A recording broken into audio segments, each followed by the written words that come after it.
Hi, nakatry na ba kayo na mag-bake ng cake sa kaldero? Eto, tinry ko at sobrang natutuwa ako. Tingnan niyo ang result. Ang sarap niya guys, promise. Ipapakita ko ang video kung paano ko to ginawa. Sana magugustuhan nyo. Magluto na lang ako ng mini banana cake kaysa masayang pa ang mga saging na to.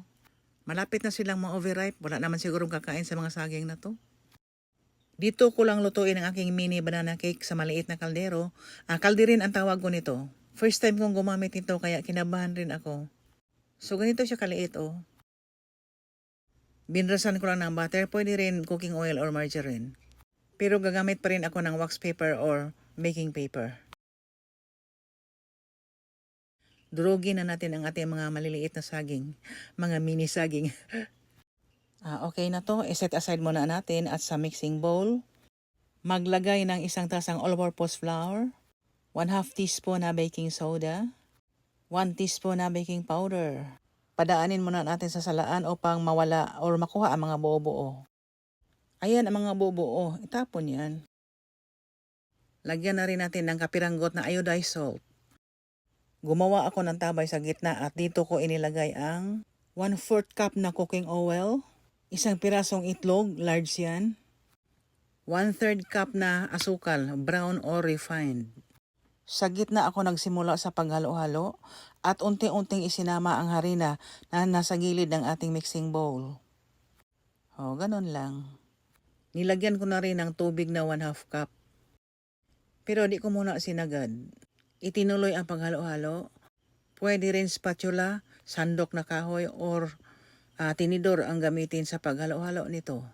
Kapag ganito pa ka-dry ang batter ay idagdag na ang kalahati ng ating 1/2 cup na tubig.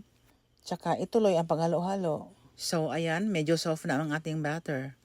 Nagdagdag pala ako dito ng kunting raisins dahil raisins lover po ako. Nasa inyo na kung anong idagdag nyo, optional lang naman ito. Pwede dates or dried fruits. So ayan, hinalo-halo ko lang ng kunti bago ko inilagay ang aking dinurog na saging. So hinalo-halo ulit ng kunti. Ay, munti ko nang nakalimutan ang aking vanilla extract. Actually, kung walang vanilla, okay lang. So ayan, 1/2 teaspoon lang ay nilagay ko. So hinalo-halo ulit sandali at kapag ganito na, pwede na natin ito ilagay sa ating baking tin. Baking kaldero.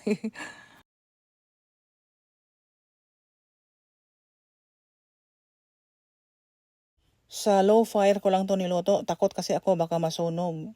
Pagkalipas ng 20 minutes, tinest ko. Pero basa pa. Basa pa ang dulo ng stick. Ayan. So itinuloy ko ang pagluto ng another 20 minutes. At siguradong luto na to dahil ang bango-bango na niya. Ay, luto na nga dahil malinis na ang stick sa pagtest natin. So kailangan palamigin muna bago tanggalin sa kaldero. Mag-run lang ng kutsilyo sa gilid ng ating kaldero upang madaling matanggal ang ating mini banana cake. At ito na siya, ready na hiwain. Maraming salamat sa panonood. Please follow and share. Bye-bye!